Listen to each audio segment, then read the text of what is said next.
Right, here we are, I come again with my proposal for a new government of Zimbabwe, which I believe I should lead, and I will tell you why. Okay, and I'll tell you why I do not think that these current people, both ED and Chamis, I don't believe they are well equipped to bring a prosperous Zimbabwe. All right, ED is making some uh, changes, okay, or progress. It's very slow. It's building roads, building that, but it's very slow. It's extremely slow. Looking at how rich the country is, the resource wise, it's very slow. And Chamisa, well, as someone who is untested, you would at least think that he has got some policy direction. He doesn't have. Okay. Chamisa doesn't have. If anyone ever heard Chamisa ever talk about when we become lead in when we take over government, we're gonna do ABC. Nothing. He just talks about bullet trains and spaghetti in Tonton. That's done, finish and clear. How is it gonna do it? Don't know, nothing. It knows nothing. He's incapacitated. He's not prepared. He doesn't know what he's getting himself into. He just thinks that dichamisa chete chete mukomana angapinda but kupinda kunoita chii. He's got no clue. Okay. ED, we know that he's also clueless because we have been seeing him that his progress is extremely slow. His pace is slow. And it's slow because of the tolerance of corruption. You see, when you tolerate corruption, okay, it grows. And when corruption grows, a lot of things come to a halt in the economy. What we need is somebody who will not tolerate corruption at all, zero, and make sure that we ramp up our revenue collection and begin to get our country in order. As I was saying earlier on, that the first thing that the policy that we must take is to take Zimbabwe back to the global system of governance. This world is not a multipolar universe, not even a unipolar universe. Let me open your eyes. I want to show you something about how this world operates. Some people think that this world is the world polars are Washington, Moscow, and to some extent China, and therefore we must choose between the East and the West. I'd like to pose it to you that that is not reality. That is just the appearance, but it's not the reality. If you study deeper, if you study the geopolitics deeper, on a much finer granular details, study economics, study history, study finance, study international trade and geopolitics, you are going to realize that it's a unipolar world. It's only Washington that actually has got its hegemony across the whole world. And there is nobody competing with Washington, and I'm going to prove it to you. Right? The financial system from the Bretton Woods institutions and the United Nations and or IMF and everything, it comes from United Nations, from United States. After the World War II, the United States was the most powerful economy in the world. Europe had been ravaged by the World War II. United States, through their New Deal, they are the country that gave loans to Europe and Japan for recapacitating their industries. Remember, United States was producing a surplus. Remember, they used to make war machinery. They used to call it the war economy. When all the women in America started going to jobs, because in America before only men used to go to work. And then during the World War II, only women also got into the factories to produce stuff for the war. So after the war, America was a country that was extremely rich, and it was heavily Europe was in debt. So that is how America started its global hegemony. When it took over Europe and also took over Japan, I'm not even talking about Africa, because Africa was colonized, and South America was also colonized. So essentially, America propped up the economies of Europe and Japan. That's why we hate the Japanese miracle from the 1940s, 50s, 60s, and stuff like that. It was because America was the sole engine that actually started the whole global economy. Every single economy was linked to America. But from as far as I see it, because America was the leader, just like what ZANU-PF is doing. You do not want to appear like you're the only one on top. That's why I believe ZANU-PF actually sponsored a triple C or sponsored Nestle Chamisa so that he can be a make-believe opposition, even though there is no opposition in Zimbabwe. It's just like in the world, there is no opposition to the American hegemony. I believe that Russia itself is a creation of the imagination of the American political genius. That let us create for ourselves an enemy. America doesn't have an enemy in Russia. The whole Cold War, if you study the whole Cold War, McCarthyism, all that stuff, talking about the socialist or communist or socialists in America, all that persecution until the fall of the Berlin Wall. It was America's hegemony trying to stay legitimate by creating its own opposition, lest a real opposition comes up. To understand?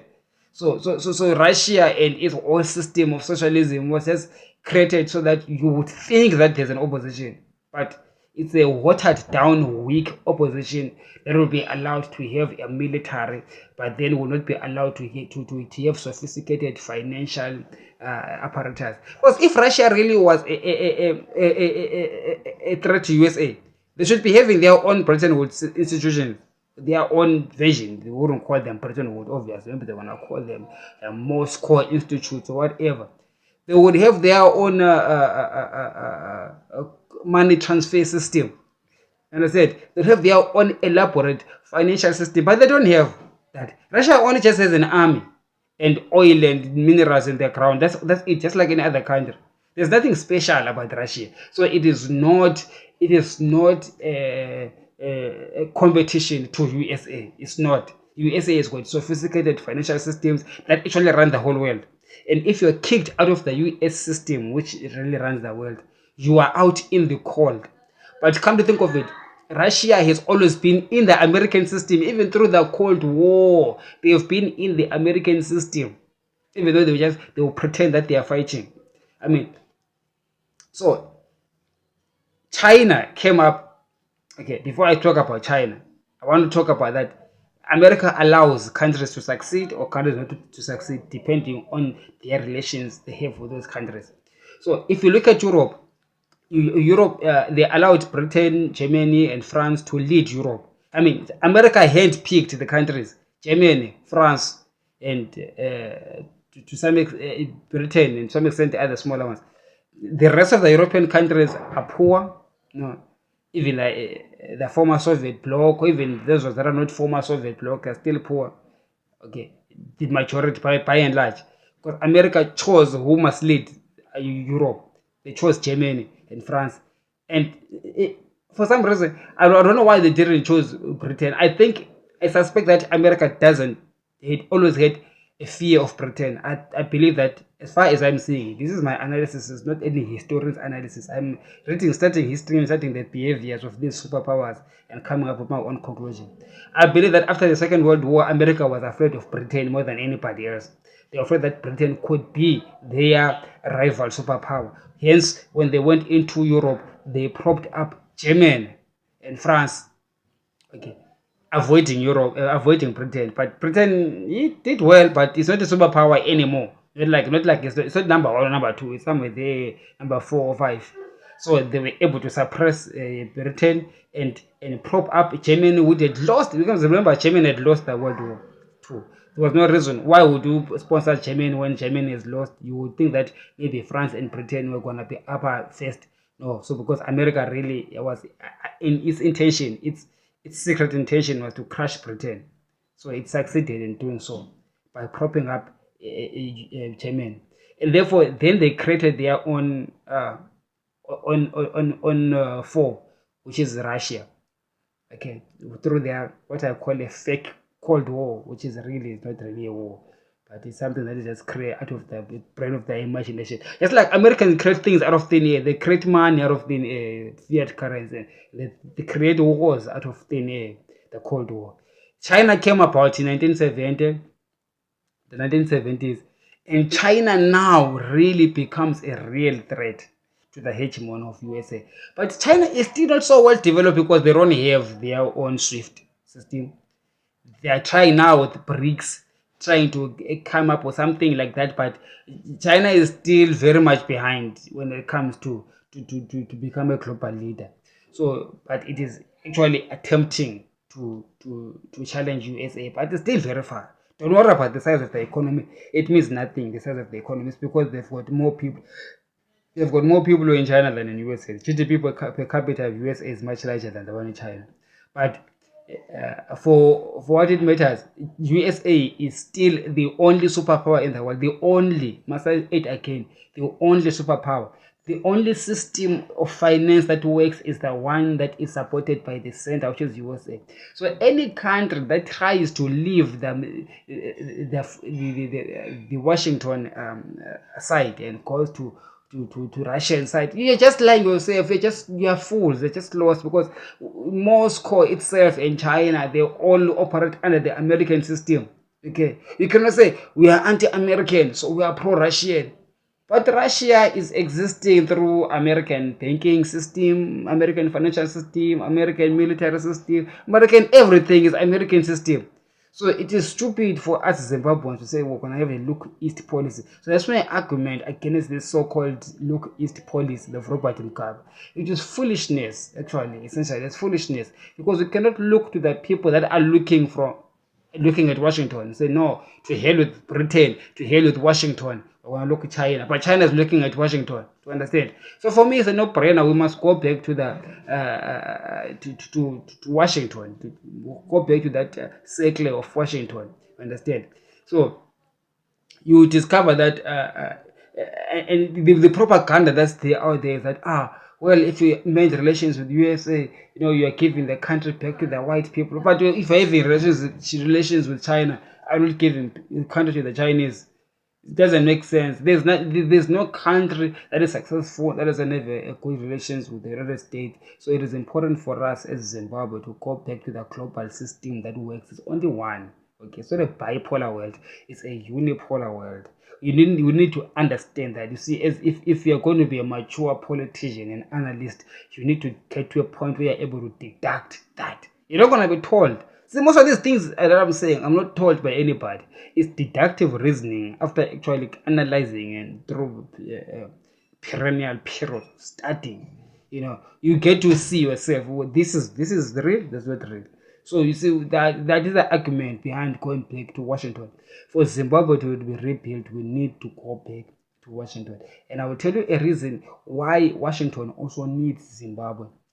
This one is going to be an economic one, based on the economy, the nature of the economy right now.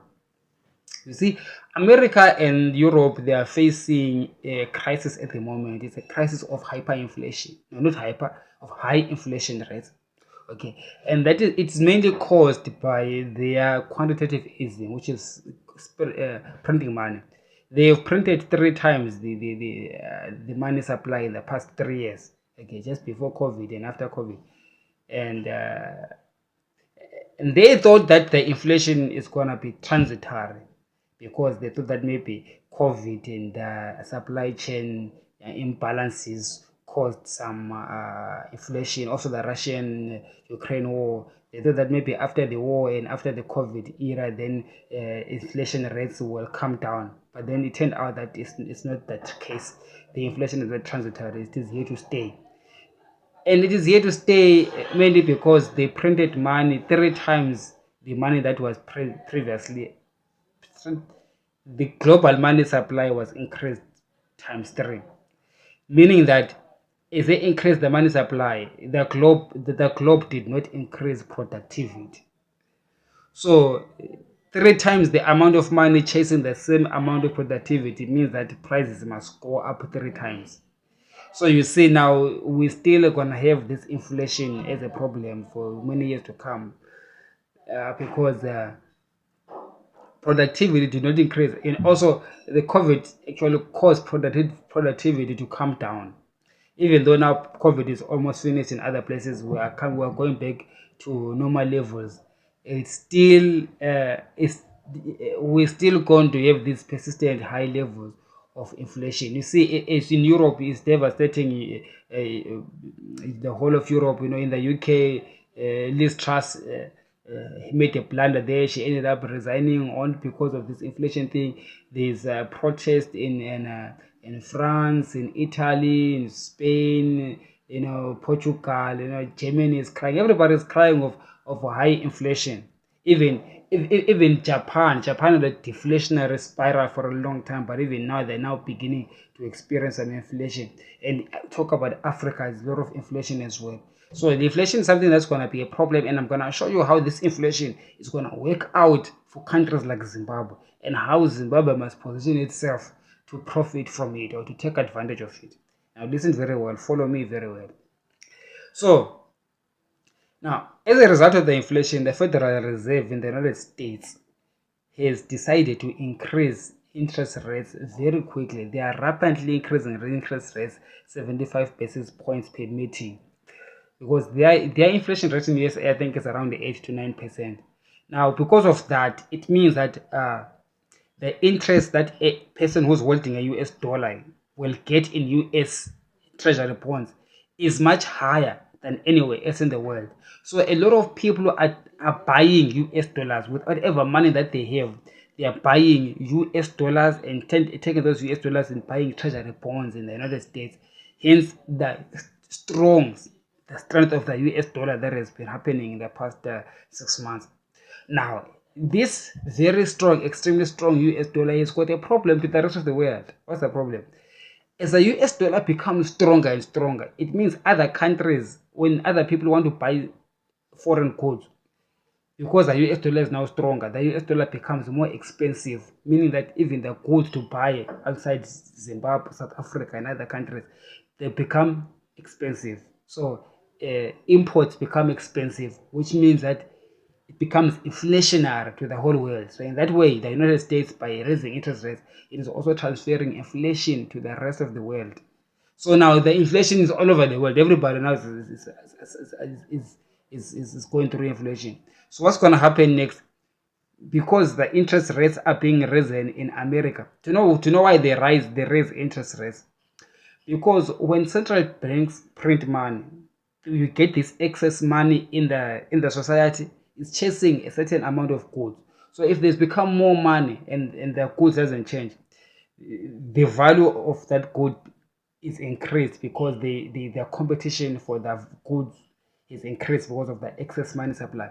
So by raising interest rates, they want people with money not to operate in the market, not to buy money, not to buy anything or to invest, but rather to save the money in the Federal Reserve Bank, where the interest rates, it keeps on going higher, to understand. So by so doing, the Federal Reserve, they hope that the excess money that is in society will be mopped off from the society, and it will go back to the central bank.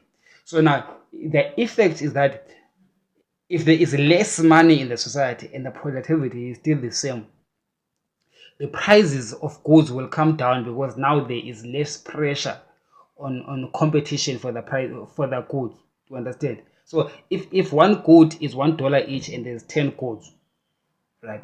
$1 each and there's 10 goods, and there's $10 out there, which means the $10 can buy 10 goods for $1 each. But if you increase that $10 to $30, now you have $30 chasing 10 items. So what happens, because of competition, you will discover that each item will now cost $3. You understand? Because it's now $30 instead of 10.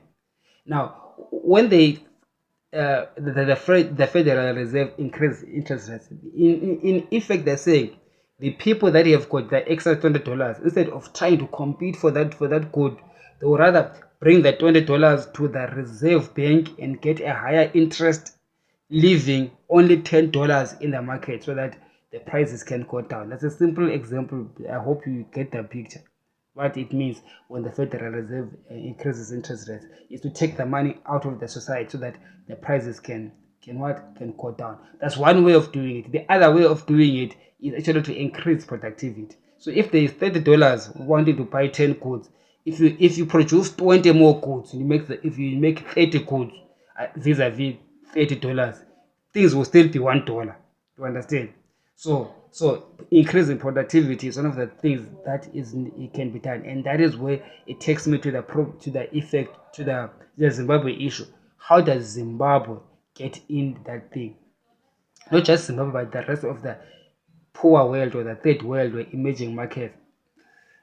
Now, one way that the Western world can get rid of its excess money, besides just increasing rates, is increasing productivity. But the economy in United States and Europe and China and Japan is in almost full capacity. In fact, United States is almost in full employment, meaning that there is no room for further productivity in those economies, those major economies, because they all face the same. They face the same predicament. Europe, USA, Asia. I mean, with China and then Japan, they are all in the same belt. Yeah. So now, because they cannot increase their GDPs much faster than the rate of inflation, productivity has to come from elsewhere in the world.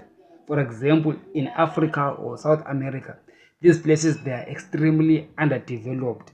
So for that excess money that is competing for the fewer goods, to divert it from competing for the goods in America and for the goods in Europe, you need that excess money to go and compete for the goods in Africa and South America.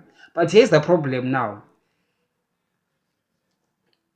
The Africans do not have purchasing power.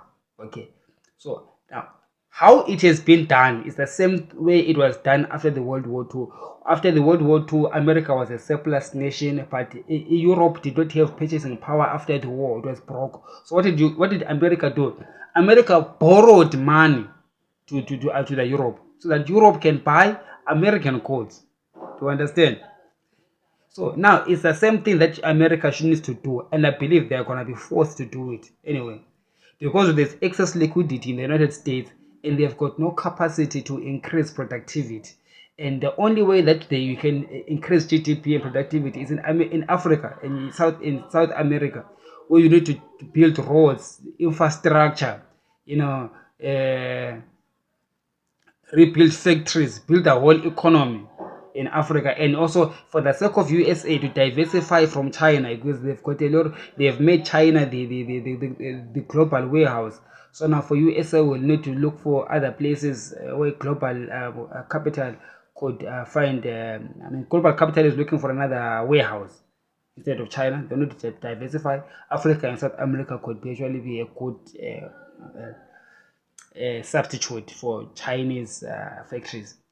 Now, that itself, for it to happen, USA will have to borrow African governments and African businesses that money to reindustrialize Africa and South America.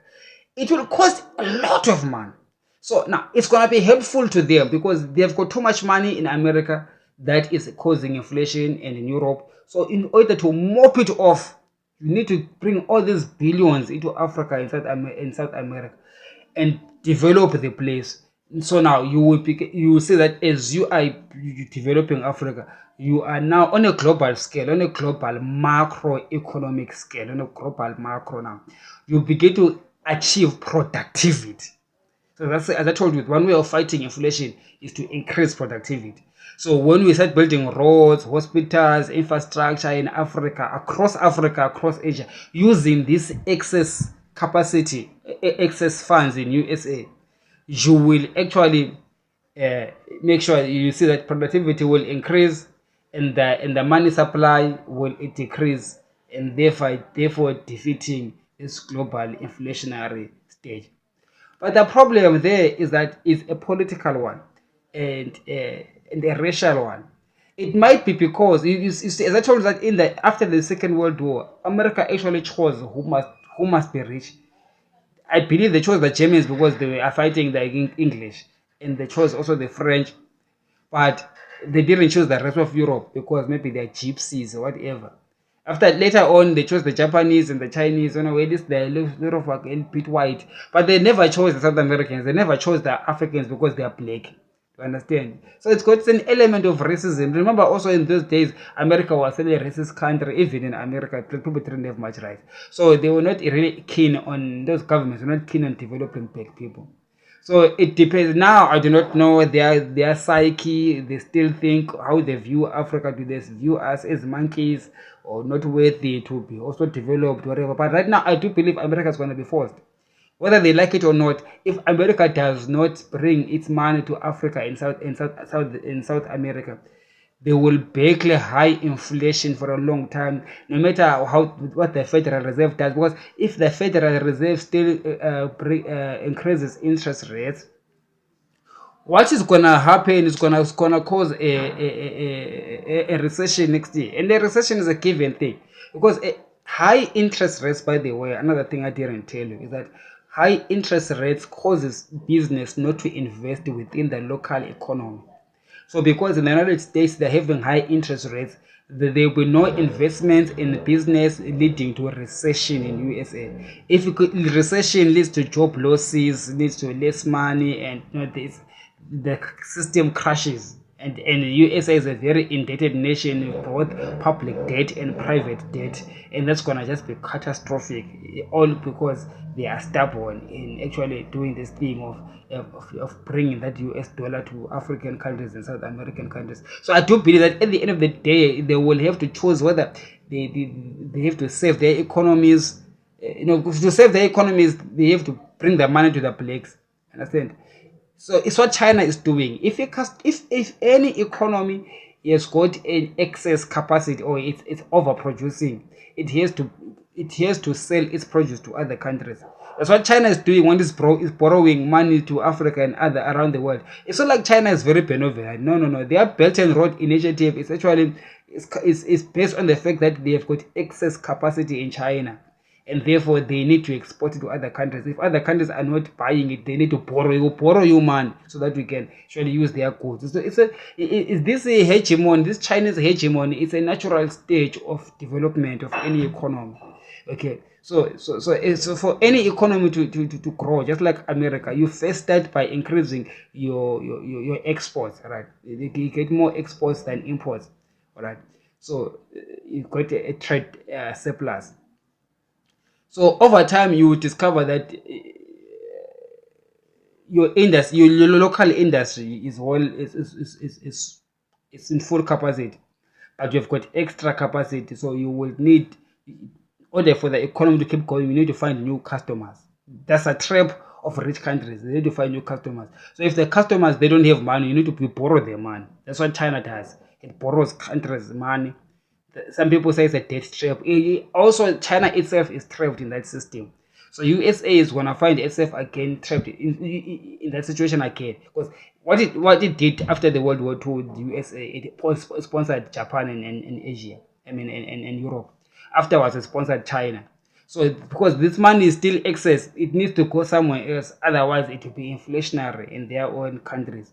So the argument I'm making is that now the United States and the Western world, they're going to have no choice but to invest in Africa. But now look at African governments. Now what is essential therefore for capital to work is good governance. All right. One of the reasons why capital will be shy is because when they look at Zimbabwe, then they see there's bad governance and they think that the government can wake up in the morning and they're saying, Tinotora, we just take. They will not invest even though they know that they need to invest outside their own region. So what United States now need, what their economies need now is African nations that are stable with democracies. Hence the need for the Zimbabwean government to change. To understand? Hence the need for that. And I'm saying that it needs to be a new one because as I've been telling you that Zanu PF and Triple C is just one and the same thing. They will not garner enough confidence in the international market. That's why hence we need something new, which I'm proposing a government, which I will lead. You understand? So that is why I am campaigning not in this electioneering thing, because it means nothing. It is a rigged system which must be completely scratched out. This whole electioneering thing and the whole fact that you must be 40 years, the constitution is actually been hijacked by agents of repression within our communities, and it's causing capital not to come. So there's this capital that is looking to come into Africa. It needs to come into Africa so that America can be saved. Otherwise, if American money doesn't come to Africa, the high inflation, there will be higher inflation. Federal Reserve will keep on raising rates, and because of raising rates, there's going to be a recession, which might lead to a depression in the United States. You see, Japan faced a depression. Do you know why? Because when Japan got into this excess capacity, they didn't do what America did. They didn't do what China did. Japan just stuck in with that excess capacity at home, and then it led to a depression. What Japan needed to do was actually to borrow their money to other countries, to sell to other countries, and if they don't have money, they borrow you money, and then you buy their goods. That's how Japan was going to grow, or was going to maintain its good economy. So it is as simple as that. Now the world has come to that point where there's too much excess capacity in the West, but it's because of their racism that they think that they are better than everybody else. So you know, the economics, the nature of economics is punishing the West. The nature, okay, the economic theory that they do not know about. The economic theory now says that you need to find new places where you're going to have to find productivity so that money is going to be mopped out of the system. Understand? So raising rates is one way of mopping up the money, but it's not the really best thing. The best thing is to actually increase productivity, and that means investing heavily in African industries and in African democracies. African countries that are not democratic like Zimbabwe, we need to invest in making sure the West need to invest and make sure that it becomes okay. It needs to make sure that they help us to create a new government. Help me make sure I lead a new government, Washington, so that you can begin what to bring your excess capital into Africa that can flow into Africa. Understand? Starting with Zimbabwe, Zambia, and going all the way. Then in that case, there will be a release of the pressure of excess money in the Western world. Therefore, it will reduce inflation. That's how you're gonna fight inflation. Or Washington. My name is Ngobani Zondo. Thank you very much for listening.